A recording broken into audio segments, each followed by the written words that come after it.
السلام عليكم ورحمة الله وبركاته. حمدا ونصلي أما بعد. அளவற்ற அருளாளனும் நிகழ்ற்ற அன்புடையமாகிய அல்லாஹ்வின் திருப்பெயரால் துவங்குகின்றேன். எனதருமை இஸ்லாமிய சொந்தங்களே, நம்ம இன்னைக்கு பார்த்தோம் அப்படின்னு சொன்னால் சலாத்து தராவீஹ், அதாவது தராவீஹ் உடைய தொழுகையை பற்றி பார்க்க வேண்டும் இன்ஷா அல்லாஹ். அதில் முக்கியமான ஒரு ஹதீஸாக என்ன இருக்குது? இது தராவீஹ் தொழுகை என்பது ரசூல் ஸல்லல்லாஹு அலைஹி வஸல்லம் அவர்களால் ஒரு சுன்னத்தான தொழுகையாக 3 நாட்கள் மட்டுமே ஜமாஅத்தாக வச்சதாக நம்மளுக்கு ஹதீஸ் என்பது கிடைக்குது. அதில் முக்கியமான ஒரு ஹதீஸ், ரசூல் ஸல்லல்லாஹு அலைஹி வஸல்லம் அவர்கள் பாதி இரவில், அதாவது முன்னிரவு கடந்து விட்ட பின்னாடி பள்ளிவாசல்ல மக்களுக்கு தொழு வச்சாங்க. அந்த தொழுகை எப்படி வரைக்கும் இருந்துச்சு அப்படின்னு சொன்னால் மிக நீண்டதாக இருந்துச்சு. அதே மாதிரி ரசூல் ஸல்லல்லாஹு அலைஹி வஸல்லம் 2வது நாளும் தொழு வச்சாங்க. இந்த பேச்சுக்கள் மக்களிடத்திலே பரவலாக பேசப்பட்டு இன்னும் அதிகமான மக்கள் வர ஆரம்பிச்சாங்க. அதே மாதிரி 3வது நாளும் ரசூல் ஸல்லல்லாஹு அலைஹி வஸல்லம் அவர்கள் தொழு வச்சாங்க. அது நிஸ்ஃபுல் லைல் வரைக்கும், அதாவது இரவுடைய பாதி வரைக்கும் தொழு வைக்கப்பட்டுச்சு. இது இன்னும் அதிகமான மக்களால் பேசப்பட்டு அந்த பள்ளிவாசிலே நிறந்து வழியிற அளவுக்கு, மஸ்ஜிதே நபவி நிறந்து வழியிற அளவுக்கு அதிகமான மக்கள் என்ன பண்ணாங்க, கூடின பின்னாடி ரசூல் ஸல்லல்லாஹு அலைஹி வஸல்லம் 4வது நாள் வராம எப்போ வரைக்கும் அப்படின்னு சொன்னால் ஃபஜ்ருடைய தொழுகைக்காக வேண்டி ரசூல் ஸல்லல்லாஹு அலைஹி வஸல்லம் வர்றாங்க. தொழுகை முடிச்ச பின்னாடி ரசூல் ஸல்லல்லாஹு அலைஹி வஸல்லம் அவர்கள் சொல்கிறார்கள் என்னண்டு, فإنهم لم يخفى عليه شأنكم الليلة ولكن خشيت أن تفرض عليكم الصلاة الليل فتعجزوا عليه عنها. அதாவது நான் பயந்தேன், இந்த கியாமுல் லைல் என்பது, இந்த தஹஜ்ஜுடைய தொழுகை என்பது உங்கள் மீது கடமையாக்கப்பட்டு விடுமோ, அதனால் நீங்கள் சிரமப்பட்டு விடுவீர்களோ என்று சொல்லி நான் பயந்தேன், அதனால் தான் வரவில்லை அப்படின்னு சொல்லிட்டு என்ன பண்றாங்க, ரசூல் ஸல்லல்லாஹு அலைஹி வஸல்லம் அவர்கள் விளக்கத்தையும் சொல்கிறார்கள். அப்போ இந்த ஹதீஸினுடைய அடிப்படையில் நாம் என்ன பண்ணுகின்றோம், கியாமுல் லைல் அப்படின்னு சொல்லக்கூடிய தஹஜ்ஜுடைய தொழுகையை நாம் பார்க்கின்றோம். இந்த ஹதீஸில் தான் ரசூல் ஸல்லல்லாஹு அலைஹி வஸல்லம் அவர்கள் சொல்கிறார்கள், மன் காம மஅல் இமாமி ஹத்தா யன்ஸரிஃப கதபல்லாஹு லஹு கியாமுல் லைல. யார் ஒருவர் இமாமுக்கு பின்னாடி நின்று தராவீஹ் தொழுகையை, அதாவது ஸலாத்துல் லைல், கியாமுல் லைல் அப்படின்னு சொல்லக்கூடிய அந்த கியாமுல் லைலை முழுமையாக தொழுகின்றார்களோ அவர்களுக்கு முழு இரவும் நின்று வணங்கியதற்கு சமமாக கூலி கிடைக்கின்றது அப்படின்னு சொல்லிட்டு ரசூல் ஸல்லல்லாஹு அலைஹி வஸல்லம் அவர்கள் சொல்கிறார்கள். இது புகாரியில திருமீதிலையும் இடப்பட்டிருக்குது. இந்த தொழுகைக்கு தராவீஹ் அப்படின்னு சொல்லிட்டு பெயர் இல்லவே இல்லை. ஃபர்ஸ்ட் ரசூல் ஸல்லல்லாஹு அலைஹி வஸல்லம் காலத்துல தராவீஹ் என்று சொல்லி கிடையாது. மாறாக இதை தஹஜ்ஜுத் அல்லது கியாமுல் லைல் அல்லது ஸலாத்துல் லைல் அப்படின்னு சொல்லிட்டு தான் கூப்பிடுவாங்க. ஆனால் வந்த காலத்தில், பிந்தைய காலத்தில் என்னவாகுது, இது தராவீஹ் தொழுகையாக மாறுது. தராவீஹ் அப்படின்னு சொன்னால் அர்த்தம் என்ன அப்படின்னு சொன்னால், இது ஓய்வெடுத்துக்கொண்டு செய்யக்கூடிய ஒரு தொழுகையாகும். அதனால்தான் இமாம்கள்லாம் என்ன வச்சிருக்காங்க, இதுக்கு தராவீஹ் அப்படின்னு சொல்லிட்டு வச்சிருக்காங்க. தராவீஹ் அப்படின்னு சொன்னால் அவர்கள் ராகத்தாக தொழுகக்கூடிய ஒரு தொழுகை. என்னது, 4 ரக்காயத்துக்கு பின்னாடி ஒரு சின்ன இடைவெளி விடுவாங்க. அதுக்கு பின்னாடி என்ன பண்ணுவாங்க, 2 ரக்காயத்துக்கு பின்னாடி ஒரு சிறிய இடைவெளி விடுவாங்க. அதற்கு பின்னாடி 8 ரக்காயத்தையும் முடிச்சு இது பண்ணுவாங்க. இந்த தராவீஹ் தொழுகையில் ரசூல் ஸல்லல்லாஹு அலைஹி வஸல்லம் அவர்கள் குர்ஆன் முழுவதையும் முடிச்சதில்லை. மாறாக ரமலானில் ரசூல் ஸல்லல்லாஹு அலைஹி வஸல்லம் என்ன பண்ணுவாங்க, ஜிப்ரீல் அலைஹிஸ்ஸலாம் அவர்களுக்கு குர்ஆனை சரிபார்த்துக் கொள்வார்கள். ஜிப்ரீல் அமீன் அவர்களும் ரசூல் ஸல்லல்லாஹு அலைஹி வஸல்லம் அவர்களும் என்ன பண்ணுவாங்க, குர்ஆனை சரிபார்த்துக் கொள்வார்கள். இதே மாதிரி கடைசி வருஷம் வரைக்கும் நடந்துச்சு. கடைசி வருடம் என்னவாகுது, 2 முறை ரசூல் ஸல்லல்லாஹு அலைஹி வஸல்லம் அவர்கள் குர்ஆனை ஜிப்ரீல் அலைஹிஸ்ஸலாம் அவர்களுக்கு ஒப்படைக்கிறார்கள். இது வாஜிபான ஒன்று கிடையாது, மாறாக சுன்னத்தான ஒன்றுதான். ஆனால் ஒரு மனிதன் இந்த கியாமுல் லைலை தொழுபவர் அவங்களுக்கு தெரிஞ்ச சூறாவை தொழு வச்சுவதனால என்னவாகும், அது சரியானதாக இருக்கும். இது மட்டுமல்லாமல் இந்த நாட்களில் வித்ரு தொழுகையும் என்ன பண்ணுவார்கள், ஜமாத்துடன் தொழு வைப்பார்கள். நம்ம இப்போ குர்ஆனை பத்தி கொஞ்சம் விஷயங்களை பார்ப்போம். குர்ஆன் என்பது என்ன அப்படின்னு சொன்னால், அடிக்கடி ஓதக்கூடிய ஒரு புக், அல்லாஹுடைய கலாம், அல்லாஹுடைய வேதம். அல்லாஹ் சுப்ஹானஹு வ தஆலா சொல்கின்றான், ஷஹ்ரு ரமதான் அல்லதி உன்ஸில ஃபீஹில் குர்ஆன் ஹுதல் லின்னாஸி வ பையினாத்தின் மினல் ஹுதா வல் ஃபுர்கான்.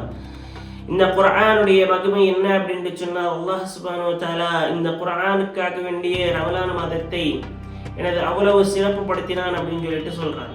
அதாவது இந்த ரமலான் மாதம் அந்த அளவுக்கு சிறந்தது எதற்காக வேண்டி சொன்னால், குர்ஆன் இறங்கியதன் மூலமாக இது சிறந்த மாதமாக விளங்குகிறது. அல்லாஹ் சுப்ஹானஹு வ தஆலா சொல்கின்றான், இன்னா அன்ஸல்னாஹு ஃபீ லைலத்தின் முபாரகஹ் இன்னா குன்னா முன்திரீன்.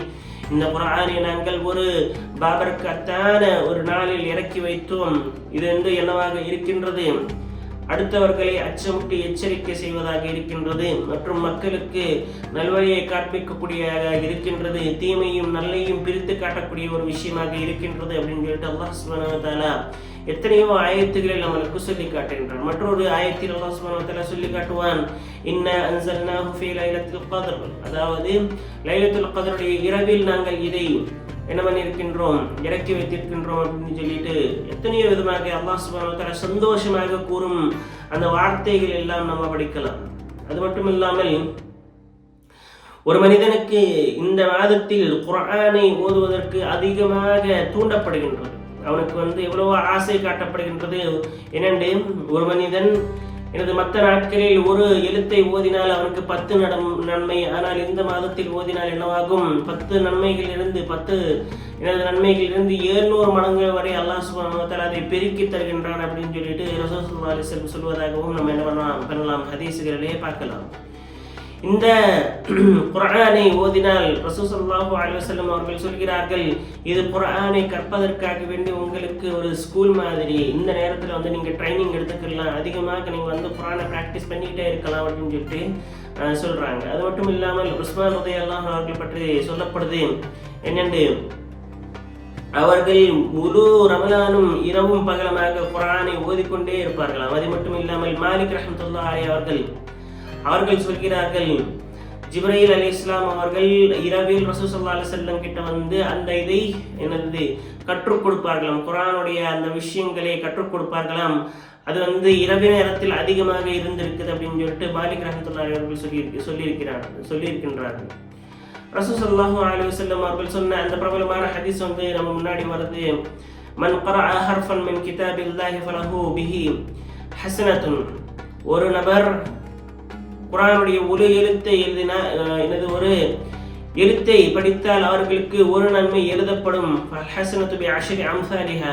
அதனுடைய நன்மைகள் எந்த அளவுக்கு இருக்கும், 10 மடங்காக இருக்கும். லா அகூலு, நான் சொல்லவில்லை அலிஃப் லாம் மீம் ஒரு எழுத்து என்று, பல் அலிஃபுன் ஹர்ஃபுன் வல்லாமுன் ஹர்ஃபுன் வமீமுன் ஹர்ஃபுன். அதாவது அலிஃப் என்பது ஒரு எழுத்து, லாம் என்பது ஒரு எழுத்து, மீம் என்பது ஒரு எழுத்து அப்படின்னு சொல்லிட்டு ரசூல் ஸல்லல்லாஹு அலைஹி வஸல்லம் சொல்கிறார்கள். அது மட்டும் இல்லாமல் குர்ஆனுடைய பலன்கள் எந்த அளவுக்கு இருக்குது அப்படின்னு சொன்னால், ரசூல் ஸல்லல்லாஹு அலைஹி வஸல்லம் எத்தனையோ விஷயங்கள், எத்தனையோ உதாரணங்களை சொல்லி காட்டுறாங்க. ஒரு மூமின் குர்ஆன் ஓதுகிறவன் எப்படிப்பட்டவனாம், ஆரஞ்சு பழம் போன்றவனாம்.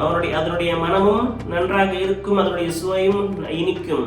ரசூல் ஸல்லல்லாஹு அலைஹி வஸல்லம் சொல்றாங்க பாருங்க, மஸலுல் முஃமினி அல்லதி யக்ரஅல் குர்ஆன கமஸலில் அத்ரிஞ்சா ரீஹஹா தய்யிபுன் வ தஅமஹா தய்யிபுன். அதாவது குர்ஆனை ஓதக்கூடிய ஒரு முஃமினுடைய அந்த உதாரணம் எப்படி அப்படின்னு சொன்னால், உத்ரிஞ்சா மாதிரி, அதாவது நாரஞ்சு பழம் மாதிரி, அதனுடைய டேஸ்டும் நல்லாக இருக்கும், அதனுடைய வாசனையும் நன்றாக இருக்கும் அப்படின்னு சொல்றாங்க. அது மட்டும் இல்லாமல் மஸலுல் முஃமினி அல்லதி லா யக்ரஅல் குர்ஆன கமஸலில் தமர்.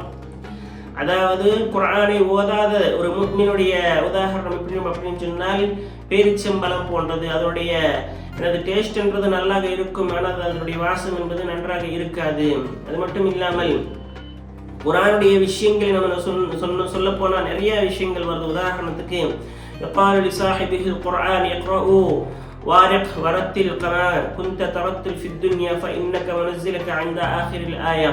அல்லாஹ் சுப்ஹானஹு வ தஆலா சொர்க்கத்தில் அந்த அந்தஸ்துகளை கூட்டும் போது சொல்லுவானாம் தன்னுடைய அடியான இடத்தில், நீ உலகத்தில் எப்படியெல்லாம் ஓதிக்கொண்டிருந்தாயோ, உலகத்தில் இதையெல்லாம் இப்படியெல்லாம் நீ அனுபவித்துக் கொண்டிருந்தாயோ, அதுபோலவே இங்கேயும் நீ ஓதிக்கொண்டே செல் மற்றும் சொர்க்கத்துடைய படிக்கட்டலில் நீ ஏறிக்கொண்டே செல் அப்படின்னு சொல்லிட்டு அல்லாஹ் சுப்ஹானஹு வ தஆலா சொல்லுவானாம். அது மட்டும் இல்லாமல் குர்ஆனை ஓதிய அந்த நபருடைய தாய் தந்தையர்களுக்கு மரிகத்தால் ஆகப்பட்ட ஒரு கிரீடத்தை அல்லாஹ் சுப்ஹானஹு வ தஆலா அணிவானாம். பாருங்கள், மன் கரஅ வ தஅல்லம அலிம பிஹி அலபிஸ வாலிதஹு யௌமல் கியாமத்தி தாஜன் மின் நூர். நூறால் ஆக்கப்பட்ட ஒரு தாஜை, அதாவது கிரீடத்தை அல்லாஹ் சுப்ஹானஹு வ தஆலா நமக்கு அறிவான், அவருடைய தாய் தந்தைகளுக்கு அறிவான். அது மட்டும் இல்லாமல் இன்ன ஹாதல் குர்ஆன அன் மஅதபல்லாஹி ஃபஅக்பலு மஅதபதுஹு மஸ்ததஅதும். அதாவது இந்த குர்ஆன் என்பது நமக்காக வேண்டி சிபாரிசு செய்யுமாம். இவனுக்கு இவன் என்னை புரிந்து கொண்டான், நான் இவனை புரிந்து கொண்டேன் அப்படின்னு சொல்லிட்டு என்ன பண்றாங்க, இந்த குர்ஆன் என்பது நம்மளுக்கு சொல்லுமா. அது மட்டும் இல்லாமல் இந்த குர்ஆனை ஓதுபவர்களுக்கு அல்லாஹ் சுப்ஹானஹு வ தஆலா சில நன்மைகளையும் கொடுக்கின்றான். என்னது? وَقَدْ جَاءَ مِنَ اللَّهِ نُورٌ وَكِتَابٌ مُبِينٌ. அல்லாஹ் சுப்ஹானஹு வ தஆலா தன்னுடைய நூரை இந்த குர்ஆனின் மூலமாக அந்த நபருக்கு செலுத்துகிறான் அப்படின்னு சொல்லிட்டு ஒரு ஆயத்து வருது. அது மட்டும் இல்லாமல் وَتَنَزَّلُ مِنَ الْقُرْآنِ مَا هُوَ شِفَاءٌ وَرَحْمَةٌ لِلْمُؤْمِنِينَ. இது மனிதர்களுக்கு ஷிஃபா கொடுக்கக்கூடியதாக ஒரு மருந்தாக குர்ஆன் என்பது அமைந்திருக்குது. மற்றும் ரஹ்மத்துல் லில் ஆலமீன், அதாவது முஃமின்களுக்கு ரஹ்மத்தாக இந்த இது இருக்குது. மற்றும் அல்லாஹ் ரசூல் ஸல்லல்லாஹு அலைஹி வஸல்லம் சொல்கிறார்கள், யஜ்லிபுல் கல்பு ராஹா வஸ்ஸலாமு தாஹிலி. அதாவது இந்த குர்ஆனை ஓதுவதன் மூலமாக உள்ளங்களுக்கு அமைதி கிடைக்கின்றது அப்படின்னு சொல்லிட்டு ரசூல் ஸல்லல்லாஹு அலைஹி வஸல்லம் அவர்கள் நமக்கு சொல்வதாக எத்தனையோ ஹதீஸ்கள் இன்னும் குர்ஆனை பற்றி சொல்ல வேண்டும் சொன்னால் அதிகமான ஹதீஸ்கள் நம்மளுக்கு கிடைக்குது. எனவே இறுதியில் அல்லாஹ் சுப்ஹானஹு வ தஆலா விடம் துஆ என்று சொன்னால் அல்லாஹ் சுப்ஹானஹு வ தஆலா நமக்கு எல்லாருக்கும் இந்த ரமலான் மாதத்தில் அதிகமாக குர்ஆனை ஓதி